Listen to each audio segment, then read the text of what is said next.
China's rare earth magnet exports to U.S. soar 660% after trade deal. China's General Administration of Customs reported that rare earth magnet exports to the U.S. surged 660% in June to 353 metric tons, following a trade pact that resolved shipment bottlenecks. Globally, China exported 3,188 metric tons of rare earth magnets in June, up 157.5% from May's 1,238 tons, but still 38.1% below last year's level. As part of the agreement, NVIDIA is expected to resume sales of its H20 AI chips to China. Coal, chemical sectors get 2-year regulatory relief under Trump. In a series of proclamations issued late Thursday, Trump granted temporary exemptions to coal plants, taconite iron ore facilities used to make steel, chemical manufacturers that help produce semiconductors and medical device sterilizers, and other high-pollution industries. The proclamations roll back Biden-era environmental rules, which Trump argues are overly restrictive, allowing them to follow pre-Biden EPA standards instead of recent regulations. Trump said these sectors are critical to national security. Trump moves to choke solar and wind with stricter reviews. The Trump administration has mandated strict elevated reviews by Interior Secretary Burgum's office for all solar and wind projects on federal lands, aiming to end what it calls preferential treatment for unreliable, subsidy-dependent renewables. The new rules apply to leases, rights-of-way, construction plans, operations plans, grants, consultations, and biological opinions, and removes capacity fee discounts for existing and future wind and solar projects to level the playing field with coal and natural gas. Critics say the move will stall projects, with former Federal Permitting Council Director Eric Beitel warning it will create so much bureaucratic process that no solar or wind projects are likely to move in a timely and efficient manner, if at all. For an administration so focused on eliminating unnecessary roadblocks, this is a clear attempt to use the process to kill projects, he added. Netflix starts using Gen AI in its shows and films. Netflix has incorporated generative AI into its content production for the first time, using it in The Eternauts, an Argentinian sci-fi series. Co-CEO Ted Sarandos revealed that AI was used to create a scene of a building collapsing in Buenos Aires, achieving results 10 times faster and at a fraction of the cost compared to traditional visual effects. The cost of it just wouldn't have been feasible for a show in that budget, Sarandos said. JOBY targets 2026 launch with final FAA certification push. JOBY Aviation plans to have 5 electric vertical takeoff and landing aircraft enter the final phase of FAA certification next year, aiming to launch commercial flights in 2026, CEO Joe Ben Bavert said at a Detroit industry conference. eVTOL aircraft operate like helicopters with vertical takeoff and landing, but use electric motors and at a more affordable price point for passengers. To certify for commercial use, JOBY must meet strict FAA requirements, including airworthiness, have recovery mechanisms in place in case of mechanical failure, and operational rules such as minimum safe altitudes, visibility, and energy reserve requirements, among others. The company recently completed a successful test flight in Dubai and is seeking an air operator certificate from the UAE's General Civil Aviation Authority. Tesla's retro-futuristic diner opens in Hollywood with 80 superchargers. Tesla's highly anticipated retro-futuristic diner and drive-in officially opened at 4:20 p.m. on Monday in Hollywood, California. The Tesla diner and drive-in blends EV charging with a nostalgic diner experience, offering classic diner menu items served in boxes shaped like Cybertrucks, Tesla merchandise, an Optimus robot, and 2 45-foot LED movie screens. Featuring 80 V4 supercharger stalls and a drive-in movie theater synced with Tesla car speakers, the diner attracted long lines on opening day. Elon Musk hinted on X that if the concept proves successful, Tesla will roll out similar diners worldwide and at key supercharger locations.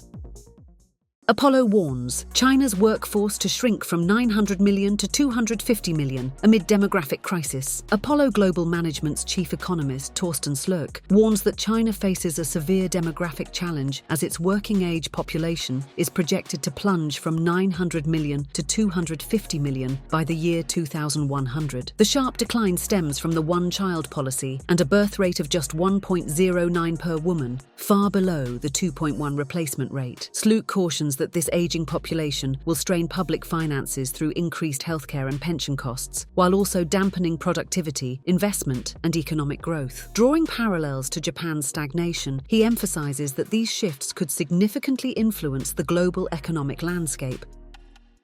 Oracle, OpenAI boost Stargate capacity beyond 5 gigawatts. Oracle and OpenAI have partnered to expand the Stargate project by adding 4.5 gigawatts of new data center capacity in the US, raising total capacity under development to over 5 gigawatts. Construction of Stargate 1 in Abilene is well underway, with some sections already operational. Oracle began delivering NVIDIA JOBY 200 racks last month, enabling early training and inference workloads to support OpenAI's next-generation frontier research.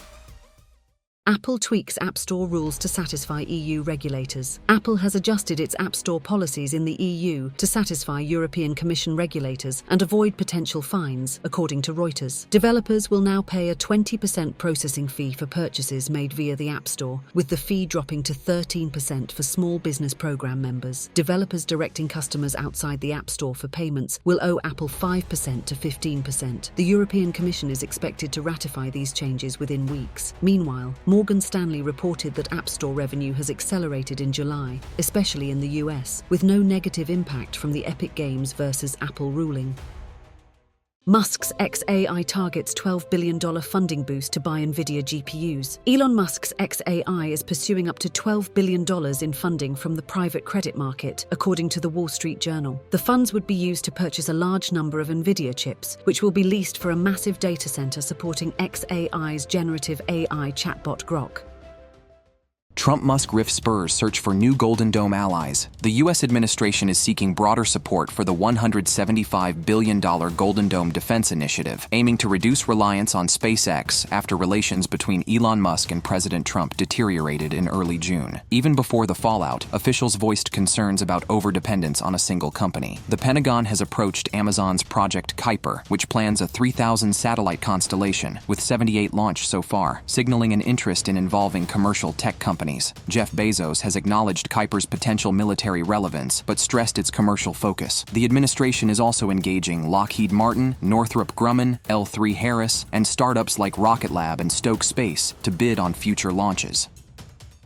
U.S.-China trade truce hinges on August talks. President Trump confirmed plans to meet Chinese President Xi Jinping in the not-too-distant future, noting, "President Xi has invited me to China, and will probably be doing that in the not-too-distant future. A little bit out, but not too distant." Trump emphasized the strong U.S.-China relationship, saying, "We're getting along with China very well. They're sending magnets in record numbers." The two nations are currently in a temporary trade truce, with China supplying rare earths in exchange for NVIDIA H20 chips. U.S. Treasury Secretary Scott Bessent said the truce expires on August 12th and that he would be meeting with his Chinese counterparts in Stockholm on Monday and Tuesday, where an extension would likely be worked out. QuantumScape scores $131 million boost from expanded Volkswagen PowerCo deal. QuantumScape CEO Siva Sivaram announced an expanded licensing and collaboration agreement with Volkswagen Group's PowerCo, with PowerCo contributing up to an additional $131 million over the next 2 years to support commercialization efforts. The first milestones linked to expected payments of more than $10 million have already been achieved, he noted. Sivaram also revealed a new joint development agreement with a second major global automotive OEM, describing it as a move beyond initial sampling and toward commercialization and licensing. Responding to Deutsche Bank's Yan Dong, Sivaram said, "The same playbook that we have used with PowerCo applies, indicating a phased strategy to adapt the technology to the customer's needs before moving to licensing." Sivaram emphasized, "This quarter is a major inflection point in our journey, and we are now firmly in the commercialization phase of our company." Tesla confirms 2025 timeline for affordable EV, Optimus production in 2026. Tesla reaffirmed that its low-cost EV is on track for the second half of 2025, while continuing progress on the Tesla Semi and Cybercab, both expected to reach volume production in 2026. Tesla is pursuing regulatory approval for robo-taxis in San Francisco, Nevada, and Florida. Tesla plans to gradually expand its robo-taxi network to include non-Tesla vehicles starting next year. Since launching version FSD12 in North America, Tesla has seen a 25% increase in subscriptions. Musk also called Optimus 3 an exquisite design and predicted it will be the biggest product ever. Production is slated to begin early next year, with mass scaling over 5 years. Trump AI Action Plan, AI growth, deregulation, data centers, and exports. President Donald Trump's administration has launched the AI Action Plan, a comprehensive policy framework which has 3 pillars: innovation, infrastructure, and international diplomacy and security. Key highlights include exporting full-stack American AI solutions, including hardware, models, software, applications, and standards, to allied nations. The plan also calls for removing regulatory burdens that slow down AI progress, promoting rapid development of data centers and chip fabs by modernizing permits and supporting skilled labor like electricians and HVAC techs. The plan also focuses on preserving free speech by ensuring that the government only contracts with frontier large language model developers free from ideological bias. It emphasizes open source AI, national security, job creation, scientific breakthroughs, and integration of AI in both commercial and government applications, including the Department of Defense. The administration pledges to combat misuse of synthetic media and strengthen AI interpretability and robustness. Nextera front-loads investments to lock in clean energy through 2029. CEO John W. Ketchum explained, "We made substantial financial commitments to begin construction on renewable projects that we believe are sufficient to cover the projects we plan to place into service through 2029. He called the legislation tough but constructive and emphasized the company's proactive efforts to secure safe harbor status for future clean energy builds. NextEra Energy plans to expand its solar and battery storage capacity by over 8 gigawatts by 2029, primarily through its Florida Power and Light division. This growth is designed to support Florida's rapidly increasing population and will work alongside the company's existing natural gas and nuclear assets. EU car sales slide in June as Tesla loses ground in EV race. European Union car registrations fell 7.3% year-over-year in June 2025 to 1.01 million units, reversing a modest gain in May and reflecting broader economic pressures on the auto industry. For the first half of the year, overall EU car sales slipped 1.9%. Battery electric vehicles made up 15.6% of the market in the first half of 2025, but the transition remained slow. Meanwhile, the combined market share of petrol and diesel cars dropped to 37.8% from 48.2% in H1 2024. Despite growth in overall EV sales, Tesla lost market share for the 6th straight month, with June sales down 22.9% year-over-year in the EU, UK, and EFTA region. Its market share declined from 3.4% to 2.8%.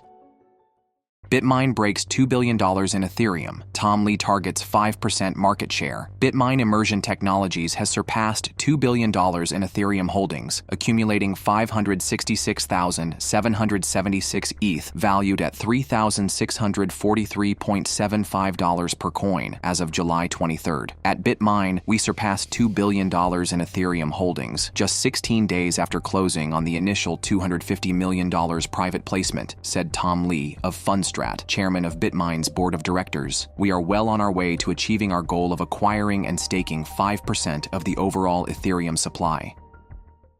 Neuralink targets $1 billion in revenue by 2031 with 20,000 implants a year, Bloomberg. The company plans to open 5 clinics and roll out 3 devices: telepathy, brain-to-machine communication, blindsight, vision restoration, and deep for tremors and Parkinson's. Neuralink expects telepathy to receive approval by 2029 with $100 million in revenue, and blindsight by 2030, scaling to 10,000 surgeries and $500 million in revenue.